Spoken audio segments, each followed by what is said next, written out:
నేలతల్లి కార్యక్రమానికి స్వాగతం. ఈరోజు నేలతల్లి కార్యక్రమంలో ఇటు దేశంలో అటు రాష్ట్రాల్లో అభివృద్ధి చెందాలంటే ఈ భూ సంస్కరణకు సంబంధించి సక్రమంగా ఉండాలని కేంద్ర ప్రభుత్వం సూచిస్తుంది. మరి ఈ సూచనల మేరకు ఎలాంటి నిర్ణయాలు తీసుకోబోతున్నారు, ఎలాంటి పథకాలు చేపడుతున్నారు అంశాల గురించి ఈరోజు మనతో మాట్లాడడానికి భూచట్ట న్యాయ నిపుణులు సునీల్ కుమార్ గారు ఉన్నారు. సునీల్ కుమార్ గారు నమస్తే. నమస్తే. సునీల్ గారు, ఇప్పుడు ఈజ్ ఆఫ్ డూయింగ్ బిజినెస్ కింద రాష్ట్రాలకు దేశాలకు ర్యాంకింగ్లు ఇస్తారు కదా, ఇది దేనికోసం అంటారు? మనం గడిచిన దాదాపుగా 2-3 దశాబ్దాలుగా చూస్తున్నాం. మరి ముఖ్యంగా 1990 తర్వాత ఎల్పిజి ఎరా మొదలైంది. Liberalisation, privatisation, globalisation. మన మార్కెట్ని ప్రైవేటీకరణ చేయటము, విదేశ కంపెనీలు కానీ బయట వాళ్ళు కూడా వచ్చి పెట్టుబడులు పెడితే దేశ ఆర్థిక వ్యవస్థ బలోపేతం అవుతుంది, పెట్టుబడులు వస్తాయి, దానివల్ల ఉపాధి దొరుకుతుంది అనే ఒక లక్ష్యంతో చాలా సంస్కరణలు మనం పివి నరసింహరావు గారు ప్రధానమంత్రిగా, మన్మోహన్ సింగ్ గారు ఆర్థిక మంత్రిగా ఉన్నప్పటి నుంచి ఇప్పటిదాకా చాలా జరుగుతూనే వస్తున్నాయి. అందులో భాగంగా పెట్టుబడులను ఆకర్షించడం కోసం బోల్డ్ ప్రయత్నాలు భారతదేశం చేస్తుంది, మిగతా దేశాలు కూడా చేస్తున్నాయి. మనం ప్రతిసారి చూస్తూ ఉంటాం, రాష్ట్రాల ముఖ్యమంత్రులు వేరే దేశాలకు వెళ్ళి పెట్టుబడులు ఆకర్షించే ప్రయత్నం చేయటం. మొన్ననే తెలంగాణ గౌరవ ముఖ్యమంత్రి గారు 15 రోజుల పర్యటన. ఇవన్నీ ఎందుకు అవుతున్నాయంటే మన దేశానికి పెట్టుబడి రావాలి, పెట్టుబడులు వస్తే ఉపాధి పెరుగుతుంది, అభివృద్ధి జరుగుతున్నాయి ఏకైక లక్ష్యంతో. మరి ఏ ప్రాంతంలో పెట్టుబడి పెట్టాలి అనేది వాళ్ళు ఎట్లా నిర్ణయం తీసుకుంటారు, పెట్టుబడి పెట్టేవాళ్ళు అనడానికి కొన్ని ప్రామాణికాలు ఉన్నాయి. ఏ కారణాల వల్ల వాళ్ళు ఇక్కడ పెట్టుబడి పెడతారో ఆ అంశాల మీద ఇంప్రూవ్మెంట్లు చేయడం కోసం చాలా ప్రయత్నాలు జరిగినాయి. అందులో భాగంగా వచ్చిందే is of doing business ranks. ఈ ఈజ్ ఆఫ్ డూయింగ్ బిజినెస్ పేరుతోటి ప్రపంచ బ్యాంకు అన్ని దేశాలకు ర్యాంకింగ్లు ఇస్తుంది. అందులో భాగంగా భారతదేశంలో ఉన్న రాష్ట్రాలకు కూడా ర్యాంకింగ్లు వస్తున్నాయి. ఏ రాష్ట్రానికి, ఏ దేశానికి ఈ ఈజ్ ఆఫ్ డూయింగ్ బిజినెస్లో మంచి ర్యాంక్ వస్తుందో అక్కడికి ఎక్కువ పెట్టుబడులు వచ్చే అవకాశం.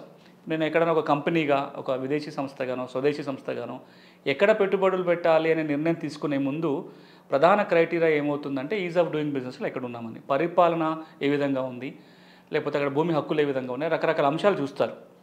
ఈ ఈజ్ ఆఫ్ డూయింగ్ బిజినెస్ కూడా దాదాపుగా 200 నుంచి 300 అంశాలని పరిగణలోకి తీసుకొని ర్యాంకింగ్లు ఇస్తూ ఉంటారు. అందుకే ఈ ర్యాంకింగ్లు చాలా కీలకం అవుతాయి. కానీ ఇంకొక మాట కూడా గుర్తు చేయాలి, ఈ ఈజ్ ఆఫ్ డూయింగ్ బిజినెస్ రాకముందు కూడా ప్రపంచ బ్యాంకు రకరకాల నమూనాలు తయారు చేసింది. ఒక ప్రాంతంలో పెట్టుబడి పెట్టడానికి అనుకూలంగా ఉందా లేదా చెప్పడం కోసం. ఇంతకు మునుపు స్థానంలోనే ఈ మధ్యలో మనం అందరం వాడుతున్నది ఏంటంటే is of doing business.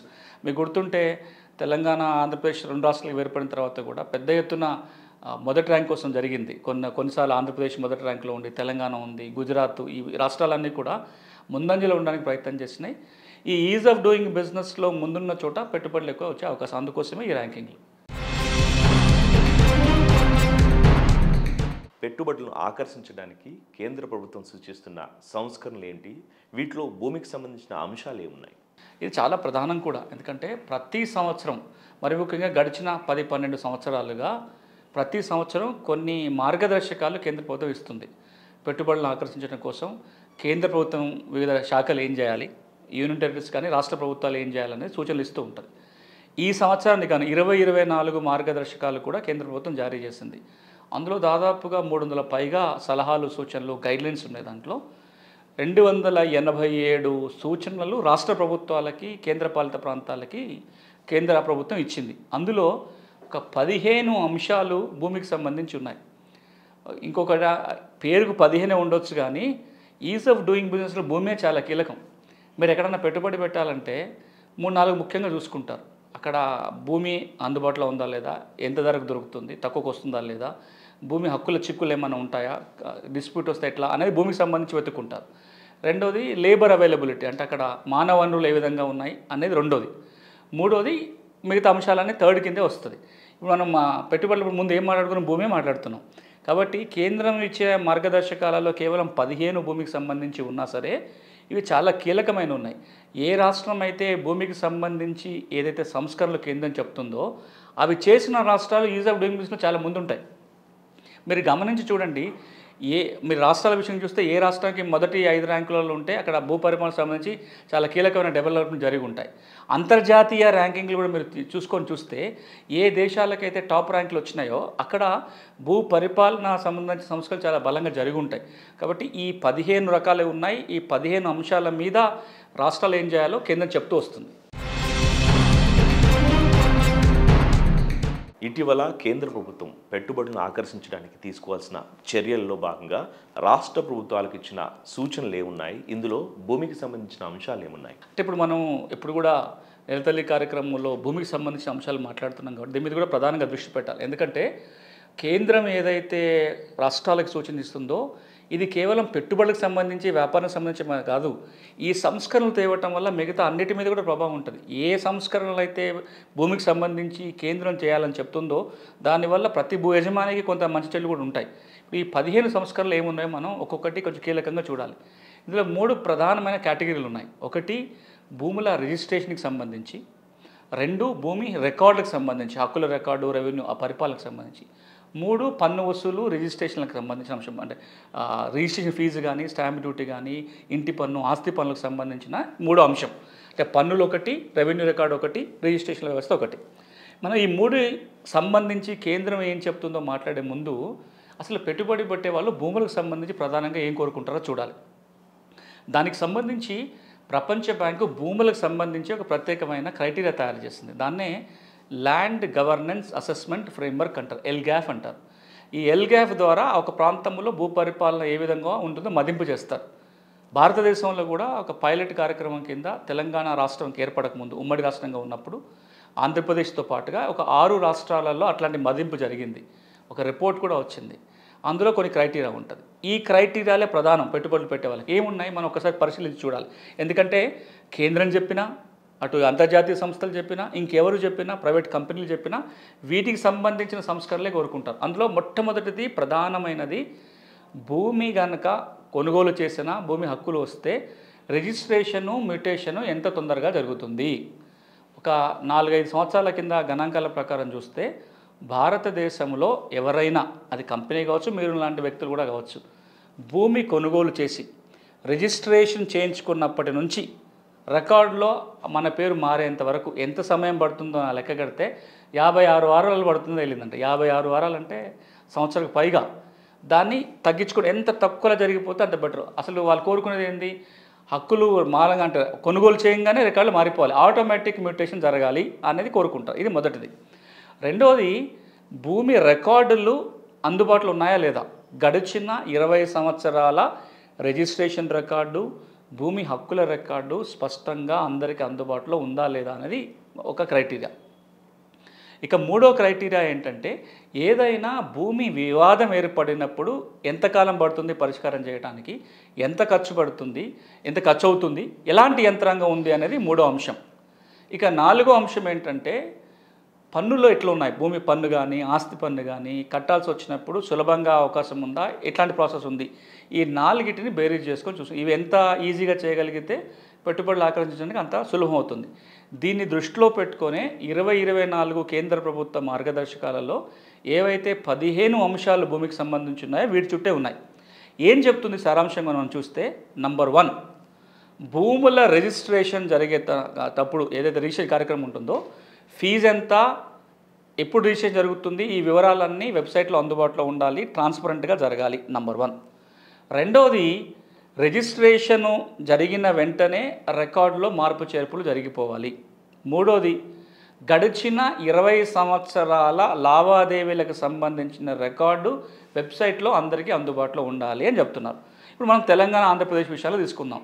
Registration process అనేది ఆంధ్రప్రదేశ్లో అయితే వ్యవసాయ భూమి విషయానికి వస్తే సబ్ రిజిస్ట్రార్ రిజిస్ట్రేషన్ చేస్తారు, తెలంగాణలో అయితే తహసీల్దార్ రిజిస్ట్రేషన్ చేస్తారు.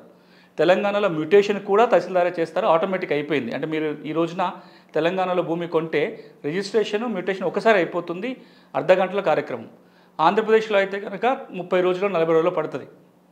రిజిస్ట్రేషన్ సబ్ రిజిస్ట్రార్ చేస్తాడు, దాన్ని మ్యూటేషన్ చేయాల్సిన తహసీల్దార్ చేస్తారు. కొంత కాల పరిమితి పెట్టారు, ఆ కాలం లోపల మ్యూటేషన్ అన్న జరుగుతుంది. చేయకపోతే కనుక డీమ్డ్ మ్యూటేషన్ కింద భావించాల్సి వస్తుంది. 2 తెలుగు రాష్ట్రాల్లో దాన్ని మనం దాదాపుగా తెలంగాణలో అయితే ఆంధ్రాలో అయితే ఒక నెల రోజులకి, తెలంగాణలో అయితే అర్ధగంటకో గంటకో కుదించినాం. అది ఒక సంస్కరణ. రెండవది ఇప్పుడు ఈసీ కనపడుతుందా లేదా. ఈ రోజున తెలంగాణ అయినా ఆంధ్రప్రదేశ్ అయినా సరే మీరు వెబ్సైట్లకు పోయి గడిచిన 20 సంవత్సరాల లావాదేవీలు, రిజిస్టర్డ్ లావాదేవీలు ఉంటే మీరు ఆన్లైన్లో చూసుకోవడానికి వెసులుబాటు ఉంది. తెలంగాణలో అయితే అగ్రికల్చర్ ల్యాండ్ ధరణిలో, నాన్ అగ్రికల్చర్ ఐజీఆర్ఎస్లో చూడొచ్చు. ఆంధ్రప్రదేశ్లో అయితే ఐజీఆర్ఎస్ వెబ్సైట్లో ఉంది.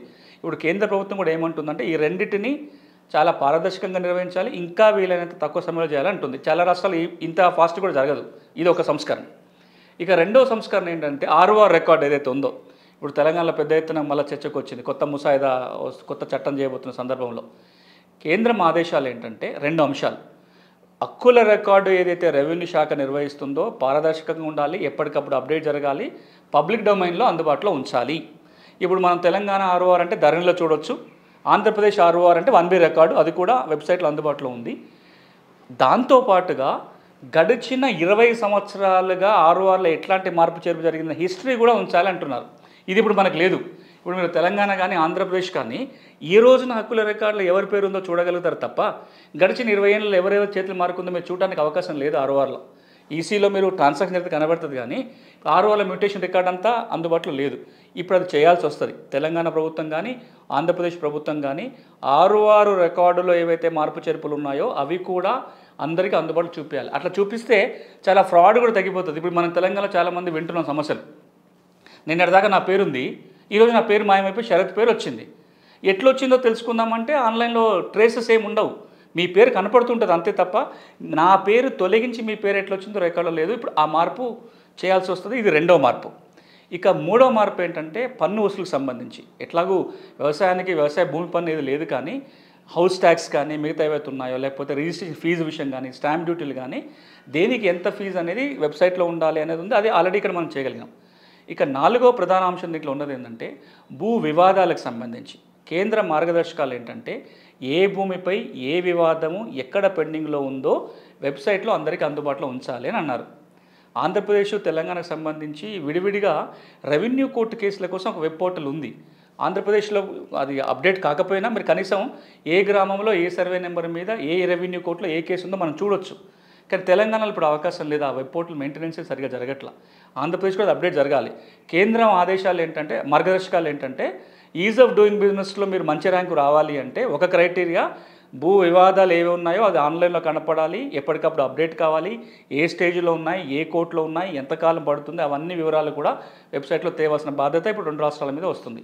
ఇక చివరిగా భూమికి సంబంధించిన అన్ని రకాల సమాచారం వివిధ శాఖల దగ్గర ఉన్న సమాచారం అంతా కూడా క్రోడీకరిస్తూ ఒకే వెబ్సైట్ మీద ఒకే చోట చూసుకునేలాగా చేయాలని మార్గదర్శకాలు సూచిస్తుంది. జరగాలి అంటే భూమికి ఒకటే యూనిక్ నంబర్ ఉండాలి, అంత సమాచారం ఒకే వేదిక తేవాల్సిన అవసరం ఉంటుంది.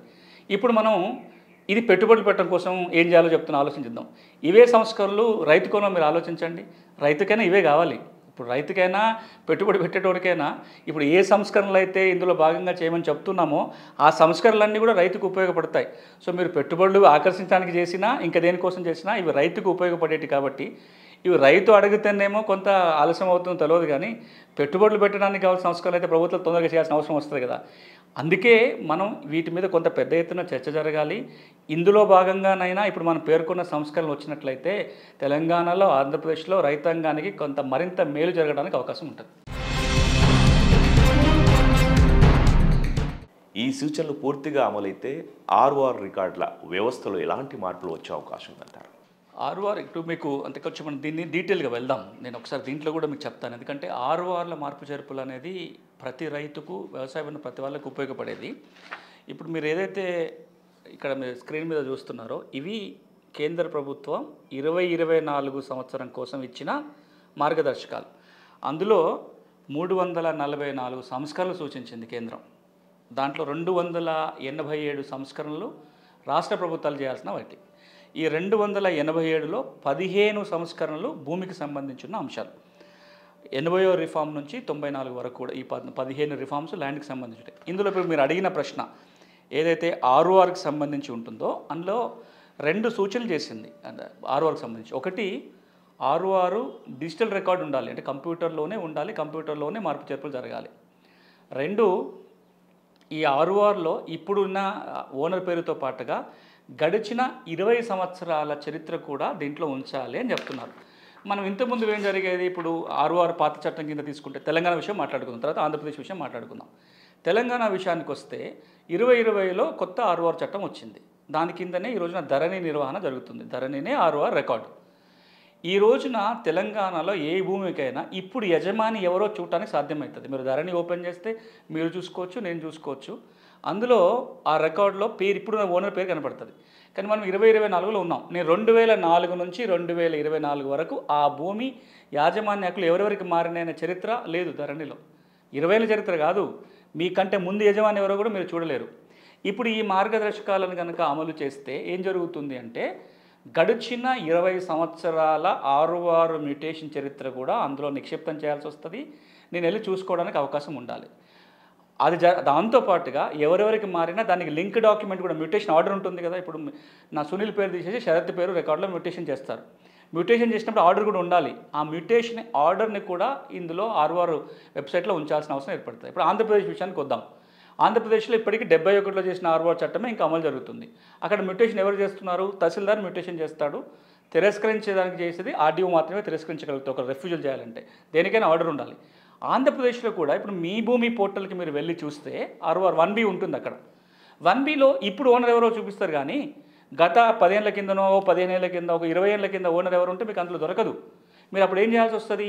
ఆర్టీఐ కింద దరఖాస్తు పెట్టుకొని గత 10 ఏళ్లలో ఈ సర్వే నెంబర్లో ఎవరెవరు ఓనర్షిప్ మారింది, మ్యూటేషన్ ఆర్డర్లు ఇవ్వాలి అని అడిగితే ఆ మ్యూటేషన్ ఫైల్ తహసీల్ ఆఫీస్లో అందుబాటులో ఉంటే మనకు కాగితం వస్తుంది. తెలంగాణలో అయితే అసలు మ్యూటేషన్ ఫైల్ కూడా ఉండదు. ఇప్పుడు ఈ సంస్కరణ వల్ల ఒక పెద్ద మేలు జరగబోతుంది. అంటే ఫ్రాడ్ జరగటం ఆగిపోతుంది. తప్పులే తడకగా రెవెన్యూ రికార్డులో మ్యానిపులేషన్ చేసుకొని మీ పేరు తీసి నా పేరు ఎక్కించుకోవడం, నా పేరు తీసి వారి పేరు ఎక్కించుకోవడం, ఈ గందరగోళాలు పోతాయి. ఎందుకంటే సాక్ష్యం మళ్ళీ ఉంచాల్సి వస్తుంది. కాబట్టి ఇది ఒక పెద్ద రిఫార్మ్, ఆర్ఓఆర్కి సంబంధించిన ఒక అతిపెద్ద రిఫార్మ్. ఇక రెండోది ఏంటి? ఆర్ఓఆర్ చట్టం కింద వివాదాలు వచ్చి ఉంటాయి. ఆర్ఓఆర్ చట్టం కావచ్చు, ఇతర చట్టాల కింద కూడా వివాదాలు ఉండే అవకాశం ఉంటాయి. రెవెన్యూ కోర్టులు ఉన్నాయి కింద, తహసీల్దార్ దగ్గర నుంచి సీసీఎల్ఏ దాకా. ఈ చట్టంలో వాళ్ళు ఈ రిఫార్మ్స్లో వాళ్ళు ఏం చెప్తున్నారంటే ఏ రెవెన్యూ కోర్టుల కేసు ఉన్నా వాటి వివరాలని ప్రత్యేకంగా వెబ్సైట్లో ఉంచుకుంటూ సర్వే నెంబర్ వైజ్గా గ్రామాల వారీగా ఆ కేసు ఏంటి, ఏ కోర్టులో ఉంది, ఏ స్టేజ్లో ఉంది, నెక్స్ట్ హియరింగ్ ఎప్పటి లోపల పరిష్కారం అయ్యే అవకాశం ఉంటుంది అనే వివరాలు పెట్టాలి. దాంతోపాటుగా ఏ కేసు ఉంటే ఏ కోర్టుకు వెళ్ళాలి, ఎంత ఖర్చు అవుతుంది, ఎంత కాలంలో పరిష్కారం అవుతున్న వివరాలు కూడా ప్రజలకి అందుబాటులో ఉంచాల్సి. ఇది కనుక చేస్తే 2 తెలుగు రాష్ట్రాలలో రెవెన్యూ వివాదాలు చాలా తగ్గిపోతాయి. రెండోది, రైతులు విపరీతంగా ఖర్చు కాకుండా తక్కువ ఖర్చులో తక్కువ సమయంలో తమ భూమి సమస్యల్ని పరిష్కారం చేయడానికి వెసులుబాటు ఏర్పడుతుంది. అంతేకాకుండా సమస్యలు వచ్చేటివి కూడా చాలా తగ్గిపోతాయి. భూమి రికార్డులో మ్యూటేషన్కి సంబంధించి ఈ నిబంధనలు ఏం చెప్తున్నాయి? 2 రాష్ట్రాలు విడివిడిగా ఉన్నాయి మ్యూటేషన్కి సంబంధించిన చట్టాలు. ఆంధ్రప్రదేశ్ రాష్ట్రంలో అయితే భూమి ఏ విధంగా హక్కులు వచ్చినా, రిజిస్టర్డ్ డాక్యుమెంట్ ద్వారా వచ్చినా, వారసత్వం, భాగ పంపకాలు మరే పద్ధతిలో వచ్చినా ఆన్లైన్లో తహసీల్దార్కి దరఖాస్తు పెట్టుకోవాలి. తహసీల్దారు విచారణ చేయాలి, నోటీసులు ఇచ్చి ఆ భూమి హక్కులు సక్రమంగా బదలాయింపు జరిగినాయని నిర్ధారణకు వచ్చి అమ్మిన ఆయనకు హక్కులు ఉన్నాయి, ఆయన పేరు రికార్డులో ఉందని నిర్ధారణ చేసుకుంటే ఈ పేరు నుంచి ఎవరికైతే హక్కులు వచ్చాయో వాళ్ళ పేరు మీద మారుస్తూ ఒక ఉత్తర్వులు జారీ చేయాలి. ఒకవేళ ఏదైనా కారణంతో ఆ మ్యూటేషన్ని తిరస్కరించే పరిస్థితి కనుక ఉంటే తహసీల్దార్ తిరస్కరించడానికి వీలు లేదు, ఆ ఫైలు ఆర్డీఓకి పంపాలి.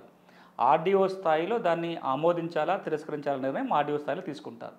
ఒకవేళ తహసీల్దార్ పంపిన ఫైల్ మీద ఆర్డీఓ ఆమోదించాలనే నిర్ణయం కనుక తీసుకుంటే రికార్డులో మార్చి కొత్తగా భూమి పొందిన వ్యక్తికి అప్పటికే పాస్బుక్ ఉంటే అందులోనే నమోదు చేస్తారు, లేదా కొత్త పాస్బుక్ జారీ చేస్తారు. ఒకవేళ మ్యూటేషన్ తిరస్కరిస్తేనో, ఒకవేళ మ్యూటేషన్ చేసిన దాని మీద కూడా అభ్యంతరాలు ఉంటే ఆంధ్రప్రదేశ్లో అయితే డిఆర్ఓకి అప్పీల్ చేసుకోవచ్చు. రివిజన్ అధికారాలు జాయింట్ కలెక్టర్కి ఉన్నాయి.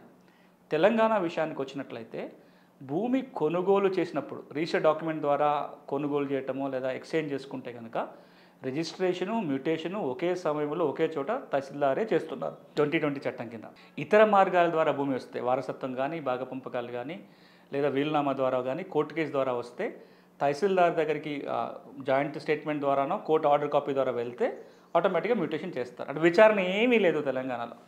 ఇప్పుడు ఈ తెలంగాణలో ఈ లోపాన్ని సవరించడం కోసం, మిస్యూజ్ చేయడం తగ్గించడం కోసం కొత్త చట్టం చేసే ప్రయత్నం తెలంగాణ రాష్ట్రం చేస్తుంది. మనం ఇంతకు మునిపే ఆ ముసాయిదా గురించి కూడా మాట్లాడుకున్నాం.